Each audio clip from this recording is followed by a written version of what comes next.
So this is a general graador guide for absolute beginners, and we're going to be doing the 6-0 method. This guide is in the form of a playthrough, so you can follow along, see the problems we encounter, and how to tackle them. On screen are my inventory, skills, and gear that I'm using. The idea is if you can match my gear and do what I'm doing, you should be able to get kills too. Obviously, you can do it with less gear or less lower skill levels, but it might be a bit more difficult. So this is just to show you that it's possible.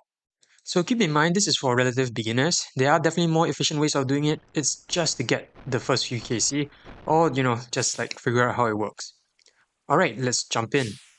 We're potting up as per usual, but the only unusual thing I'm doing here is using my imbued heart. That's because we'll be kiting the melee attacks, praying range, and the only damage that should be coming in is from the mage. Enter the room and head over to the southwest corner, and take a hit. If you need to swap out any gear before the fight begins, now is the time to do so, or you can attack the general once. Skip the next tile and head directly to the northwest corner. If you take a hit on the southwest corner and go directly to the northwest corner, you should be correctly on the 6-0 method. It's very unlikely you'll take any damage from General Graador through the run. Keep your range prey up and keep attacking the general and keep moving. If you're off pace, you'll most likely take a hit here in the southwest corner. Flick your melee prayer on, take the hit, and move on. Skip the attack like what we're doing here and head directly to the northwest corner. You should be back on cycle. Now you should be free and clear to carry on the 6-0 cycle.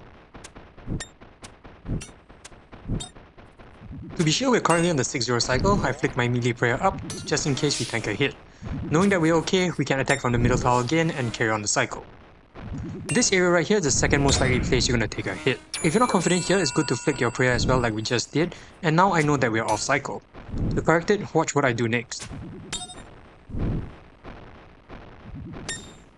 On the western wall, I flick my melee prayer, skip the middle attack, and hit right to the northwest corner. This should put me back on cycle.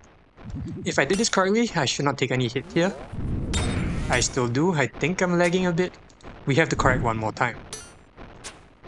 It's worth mentioning that this method of doing bandos is highly dependent on your pace, and you could take damage once in a while because of lag or whatnot. But right here I repeat the process again. I skip the middle attack, head straight to the northwestern corner, and hopefully the correction should be done.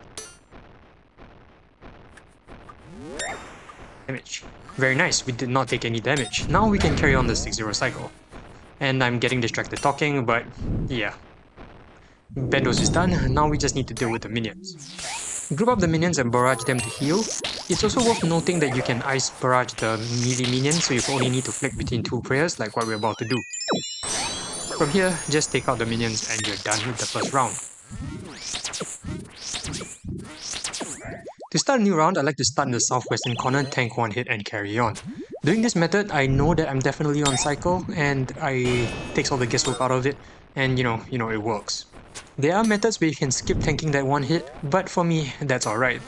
At least this way I know that I'm on cycle, and if I'm not, I know what to do to fix it. There's no guesswork involved. Yep, so that's it for my Bandos guide. Thank you so much for watching, and I'll see you guys around.